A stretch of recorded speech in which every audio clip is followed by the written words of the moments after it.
House में जो लगातार डिस्कशन चल रहा है, आज स्पीकर ने जो राज्यसभा के जो सभापति उन्होंने सवाल भी उठाया, आपका खासकर आपका और संजय सिंह का, आम आदमी पार्टी के कई सांसदों का, संदीप पाठक का भी नाम उसमें था, उन्होंने लेकर सवाल उठाया और एक तरह से वार्निंग दिया सस्पेंशन को लेकर। क्या कहेंगे आप? देखिए, मैं सबसे पहले भारतीय जनता पार्टी के नेताओं को याद दिलाना चाहता हूं कि जब वो विपक्ष में थे, जब उनके लीडर ऑफ ऑपोजिशन राज्यसभा और लोकसभा में हुआ करते थे, तो वो उस समय की यूपीए सरकार को सदन में घेरते थे, प्रोटेस्ट भी करते थे, और जब जब उन्होंने अपनी कोई मांग रखी, जेपीसी को कॉन्स्टिट्यूट करने की मांग हो, कोई जांच कमेटी बिठाने की मांग हो, उन सारी मांगों को लेकर उन्होंने उस समय अपनी आवाज बुलंद करी। और मैं आपको बताना चाहूंगा उन नेताओं ने क्या क्या कहा। अरुण जेटली साहब, जो राज्यसभा में लीडर ऑफ ऑपोजिशन होते थे, उन्होंने जनवरी 2011 में कहा, Parliament's job is to conduct discussions, but at many a time, Parliament is used to ignore issues, and in such situations, obstruction of Parliament is in the favor of democracy. Therefore, parliamentary obstruction is not undemocratic. Jaitley साहब ने फिर अगस्त 2012 में, जब उनकी JPC की मांग ठुकराई गई लगातार उस समय की सरकार द्वारा, फिर कहा, there are occasions when obstruction in Parliament brings greater benefits to our country.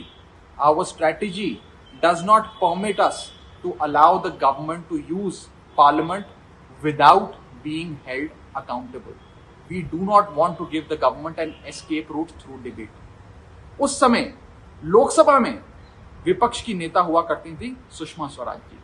उन्होंने 7 सितंबर 2012 को कहा, not allowing parliament to function is also a form of democracy like any other, यानी कि पार्लियामेंट को स्थगित कर कर विरोध दर्ज कराना भी एक लोकतांत्रिक हथियार है जिसका हम इस्तेमाल कर रहे हैं। सुषमा स्वराज जी ने फिर उसी महीने सितंबर 2012 में आगे जाते हुए कहा, we had to stall parliament to expose the government and its corruption.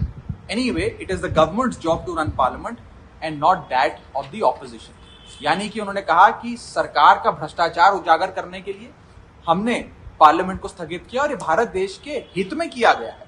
तो आज मैं उन्हीं के बड़े नेताओं की, जेटली साहब की और सुषमा स्वराज जी के इन बयानों की याद आज की सत्ता के नशे में चूर बीजेपी को दिलवाना चाहूंगा और कहना चाहूंगा कि विपक्ष की आवाज मत बंद करिए। लेकिन ये सब दलीलें काम तो नहीं आ रही है। आप लोग तो लगातार संसद में भी ये सब बात कर रहे हैं कि बीजेपी जब विपक्ष में थी तो ऐसा करती थी, लेकिन आप लोग जैसा आप लोग का दावा भी, आरोप भी है कि आपकी आवाज दबाई जा रही है। अगला जब बजट का सत्र शुरू होगा तो जब हमारी आवाज दबाई जाती है तो हम सभापति जो राज्यसभा की हैं, जो चेयरमैन हैं, जो देश के उपराष्ट्रपति हैं, उन्हीं से अपनी विनम्र निवेदन कर सकते हैं, विनती कर सकते हैं कि हमें मौका दें। चेयरमैन साहब हम सबके चेयरमैन हैं।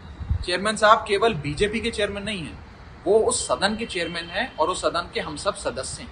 ये उनकी नैतिक, कानूनी और संवैधानिक जिम्मेदारी बनती है कि वो हम सब के भी अभिव्यक्ति की आज़ादी, freedom of expression and speech, हमारी डिग्निटी, हम सारी हमारे जो राइट्स हैं, जो प्रिविलेजेस हैं और ड्यूटीज हैं, उन्हें प्रोटेक्ट करें।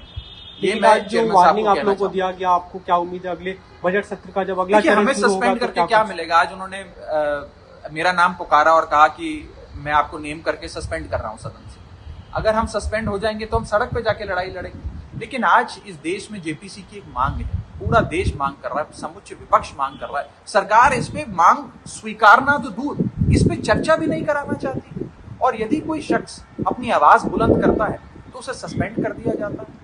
आज मैं यही याद दिलाना चाह रहा हूं बीजेपी को, 2004 से 2014 जब यूपीए की सरकार थी, उसमें जितने एमपी सस्पेंड हुए, उससे 3 गुना एमपीज 2014 से लेकर 2023 के बीच में सस्पेंड हो गए बीजेपी के शासन में।